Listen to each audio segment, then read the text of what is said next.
भाइयों और बहनों, मेरा नाम राहुल सावरकर नहीं है, मेरा नाम राहुल गांधी है।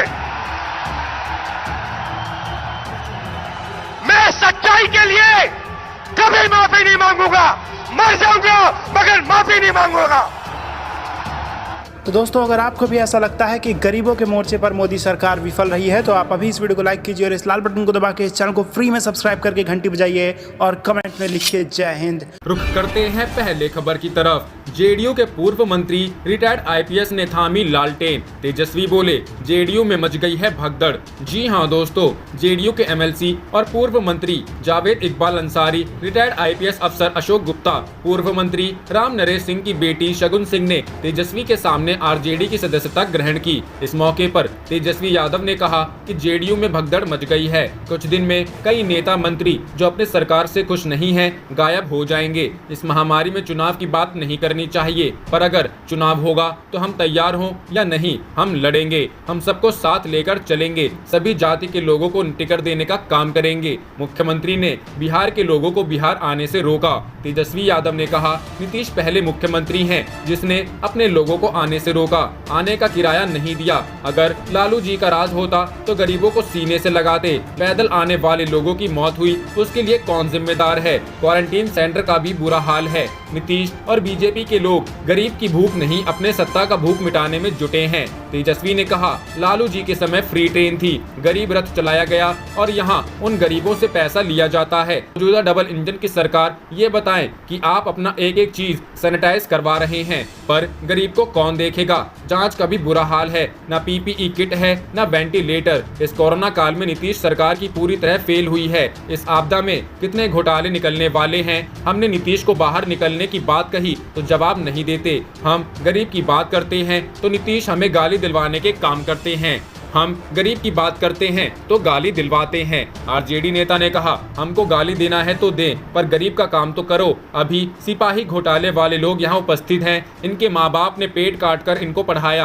अब इनके साथ धांधली हो रही है। इसका जिम्मेदार कौन है? ये तो बिल में घुसे रहते हैं। रुख करते हैं अगली खबर की तरफ। जेडीयू में भगदड़ मचने वाली है, जनता नीतीश कुमार को सीएम हाउस से निकाल बाहर करेगी। तेजस्वी। जी हाँ दोस्तों, बिहार में नेता प्रतिपक्ष तेजस्वी यादव ने मंगलवार को नीतीश सरकार पर जमकर निशाना साधा है। मौका था जेडीयू एमएलसी जावेद इकबाल, शगुन सिंह और पूर्व एडीजी अशोक गुप्ता के पार्टी में शामिल होने का। उन्होंने कहा कि नीतीश कुमार ऐसे डरपोक सीएम हैं जो आज 92 दिन से घर से बाहर नहीं निकले हैं, लेकिन दोनों पार्टियां डिजिटल रैली कर रहे हैं। तेजस्वी ने कहा कि यहाँ एक भव्य कार्यक्रम होना था, लेकिन कोरोना को लेकर छोटा किया गया। मुख्यमंत्री पर सियासी वार करते हुए कहा मुख्यमंत्री गरीबों को आने नहीं देते हैं, लेकिन लालू यादव रहते तो गरीबों को सीने से लगा लेते। उन्होंने कहा कि नीतीश कुमार अभी भी नहीं निकले तो जनता उन्हें सीएम हाउस से निकाल देगी। तेजस्वी ने कहा सरकार के लोग आंकड़ों पर बात नहीं करते हैं। नीतीश कुमार खुद कुछ नहीं बोलते हैं, बल्कि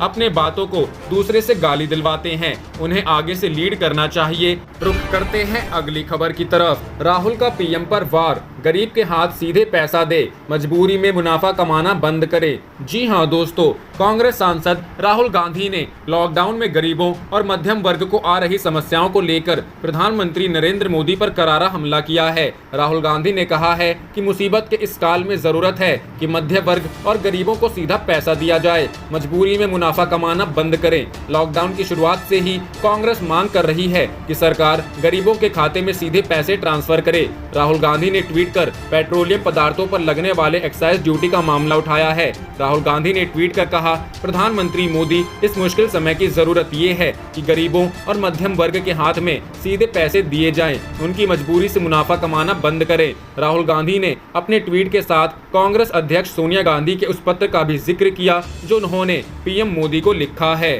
रुख करते हैं अगली खबर की तरफ। दिल्ली में 3200 करोड़ रुपए के कथित घोटाले पर केंद्र और दिल्ली सरकार को नोटिस। जी हां दोस्तों, दिल्ली हाईकोर्ट ने प्रवासी और निर्माण मजदूरों के लिए दिल्ली में 3200 करोड़ रुपए के कथित घोटाले की सीबीआई जांच की मांग करने वाली याचिका पर सुनवाई करते हुए केंद्र और दिल्ली सरकार को नोटिस जारी किया है। जस्टिस विपिन सांधी की अध्यक्षता वाली बेंच ने वीडियो कॉन्फ्रेंसिंग के जरिए हुई सुनवाई के बाद 2 जुलाई तक जवाब दाखिल करने का निर्देश दिया। यह नामक एनजीओ ने दायर की है। याचिकाकर्ता की ओर से वरिष्ठ वकील सिद्धार्थ लूथरा, आर बालाजी और योगेश पचौरी ने कहा कि दिल्ली सरकार को निर्देश दिया जाए कि वो निर्माण मजदूरों को इस फंड से पैसे जारी करे। याचिका में कहा गया है कि इस मामले में ट्रेड यूनियन और कर्मचारियों की साठगांठ से बड़े पैमाने पर निर्माण मजदूरों के तौर पर उन मजदूरों का रजिस्ट्रेशन किया है जो निर्माण मजदूर नहीं है। उन मजदूरों का रजिस्ट्रेशन ये कहकर किया गया कि उन्हें इस रकम में से 40 से 50% मिलेंगे। याचिका में इस मामले की सीबीआई जैसी स्वतंत्र एजेंसी से जांच कराने की मांग की गई है। याचिका में कहा गया है कि पिछले कई सालों से दिल्ली में निर्माण मजदूरों के लिए मिलने वाली रकम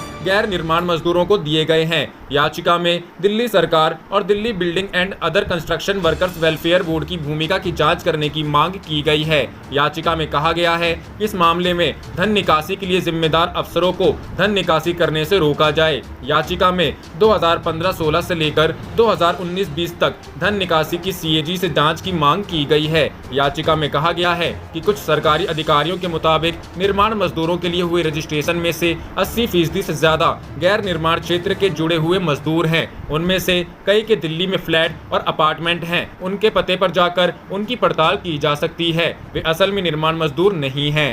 रुख करते हैं अगली खबर की तरफ। एसएसपी के तबादले पर प्रियंका का ट्वीट, ऐसे अफसरों को लोगों का समर्थन जरूरी। जी हां दोस्तों, उत्तर प्रदेश की योगी आदित्यनाथ सरकार ने 14 आईपीएस अधिकारियों का तबादला कर दिया है। खास बात है कि 69,000 सहायक शिक्षक भर्ती मामले में हुए फर्जीवाड़े पर कार्रवाई करने वाले प्रयागराज के एसएसपी सत्यार्थ अनिरुद्ध पंकज को हटाकर वेटिंग में डाल दिया गया है। उनकी जगह अभिषेक दीक्षित को प्रयागराज का नया एसएसपी बनाया गया है। अनिरुद्ध पंकज के तबादले पर कांग्रेस महासचिव प्रियंका गांधी ने सवाल उठाया है। प्रियंका गांधी ने एक ट्वीट में लिखा, वजह जो भी है, ऐसे अफसरों को पब्लिक का पूरा समर्थन मिलना चाहिए जो ईमानदारी से निर्भय होकर अपना कर्तव्य निभाते हैं। प्रियंका गांधी ने ट्वीट में लिखा है, प्रयागराज के एसएसपी श्री सत्यार्थ अनिरुद्ध का ट्वीट देखकर आश्चर्य हुआ। जिस समय उन्होंने इतने बड़े घोटाले का खुलासा किया है, उनके जाने से जांच का नुकसान ना हो। वजह जो भी है, ऐसे अफसरों को पब्लिक का पूरा समर्थन मिलना चाहिए जो ईमानदारी से निर्भय होकर अपना कर्तव्य निभाते हैं। प्रियंका गांधी ने लिखा, आपको हमारी शुभकामनाएं। यह विश्वास है कि जहां भी आपकी ड्यूटी होगी वहां आप सच्चाई और प्रशासन की पारदर्शिता के लिए काम करेंगे। इससे पहले अनिरुद्ध पंकज ने भी एक ट्वीट किया जिसमें उन्होंने लिखा, एसएसपी प्रयागराज पद पर रहते हुए प्रयागराज की जनता ने जो प्यार और भरोसा दिया उसका मैं सदैव आभारी रहूंगा। आपका यह भरोसा पुलिस पर सदैव बना रहे, यही कामना है। प्रयागराज वासियों को अशेष शुभकामनाएं। बता दें, प्रयागराज के एसएसपी रहे सत्यार्थ अनिरुद्ध पंकज ने एक शिकायत के आधार पर सहायक शिक्षक भर्ती फर्जीवाड़े का खुलासा किया था। इस मामले में कई लोगों को गिरफ्तार किया जा चुका है, जिसमें टॉपर भी शामिल हैं। एसएसपी सत्यार्थ अनिरुद्ध के एक्शन में कुछ लोग परेशान थे और अब उनको हटा दिया गया है। रुख करते हैं अगली खबर की तरफ। प्रयागराज के एसएसपी के तबादले का प्रदेश में विरोध, नेताओं के साथ छात्र भी सड़कों पर। जी हां दोस्तों, प्रदेश सरकार के सोमवार देर रात प्रयागराज के वरिष्ठ पुलिस अधीक्षक के पद से सत्यार्थ अनिरुद्ध पंकज का तबादला करने का जोरदार विरोध हो रहा है। प्रदेश में विपक्षी दल समाजवादी पार्टी के साथ कांग्रेस के नेता इसको बदले की कार्रवाई बता रहे हैं, जबकि प्रयागराज में छात्र इस तबादले के विरोध में सड़कों पर उतरे हैं। 69,000 शिक्षकों की भर्ती के मामले में प्रयागराज में बड़ी सफलता प्राप्त करने वाले एसएसपी के तबादले का विरोध चरम पर है। समाजवादी पार्टी के साथ ही कांग्रेस ने भी प्रयागराज से एसएसपी सत्यार्थ अनिरुद्ध पंकज के तबादले के विरोध में मोर्चा खोल दिया है। कांग्रेस की राष्ट्रीय महासचिव प्रियंका गांधी वाड्रा ने भी इनके तबादले को लेकर ट्वीट किया है। प्रियंका ने लिखा है कि प्रयागराज के एसएसपी सत्यार्थ अनिरुद्ध का ट्वीट देखकर आश्चर्य हुआ। जिस समय उन्होंने इतने बड़े घोटाले का खुलासा किया है, उनके जाने से जांच का नुकसान ना हो। वजह जो भी है, ऐसे अफसरों को पब्लिक का पूरा समर्थन मिलना चाहिए जो ईमानदारी से निर्भय होकर अपना कर्तव्य निभाते हैं। रुख करते हैं अगली खबर की तरफ। चुनाव से पहले जेडीयू को पहला झटका, 3 नेताओं ने तेजस्वी की मौजूदगी में थामा आरजेडी का दामन।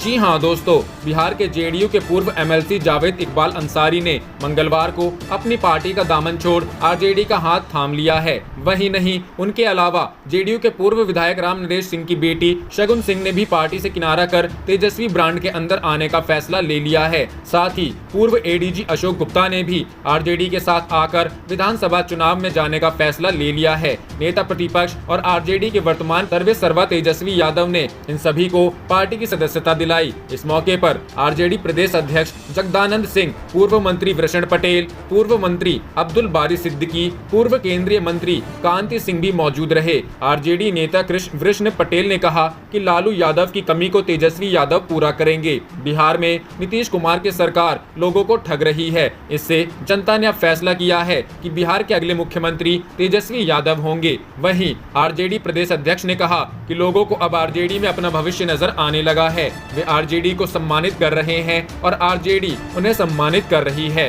लालू यादव ने गरीबों का उत्थान किया है, ये वो जानते हैं। इस मौके पर आरजेडी नेता अब्दुल बारी सिद्दीकी ने कहा कि जब जावेद इकबाल अंसारी जेडीयू में थे तो मुझ पर भी उंगली उठे थे। वैचारिक लड़ाई चलती रही है, लेकिन उसका कुछ असर नहीं पड़ता। कुछ लोग समाज में भेदभाव करते हैं तो कुछ नहीं करते हैं।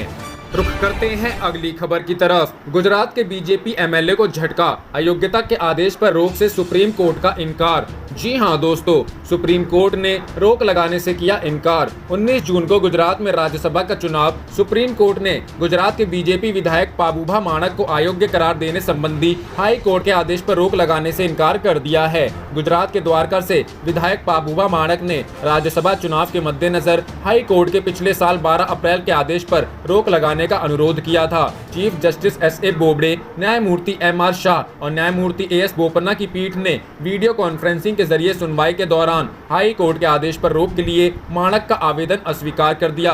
शीर्ष अदालत ने पिछले साल 22 अप्रैल को हाई कोर्ट के आदेश के खिलाफ माणक की याचिका स्वीकार करते हुए निर्देश दिया था कि द्वारका की विधानसभा सीट रिक्त घोषित नहीं की जाए। मंगलवार को सुप्रीम कोर्ट ने माणक को अयोग्य घोषित करने के हाई कोर्ट के आदेश पर रोक लगाने से इनकार कर दिया। माणक के निर्वाचन को कांग्रेस के प्रत्याशी मेरा मन भाई गोरिया ने चुनौती दी थी। गोरिया का कहना था कि माणक ने दोषपूर्ण नामांकन पत्र दाखिल किया था, जिसमें निर्वाचन क्षेत्र की संख्या और नाम नहीं लिखा था।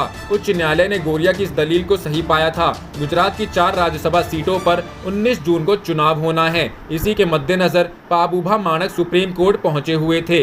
19 जून को होने वाले राज्यसभा चुनाव के लिए बीजेपी की ओर से राज्यसभा के लिए अभय भारद्वाज और रमीलाबेन बारा के साथ तीसरे कैंडिडेट के तौर पर नरहरि अमीन मैदान में हैं। वहीं कांग्रेस की ओर से राज्यसभा के लिए शक्ति सिंह गोहिल और भरत सिंह सोलंकी किस्मत आजमा रहे हैं।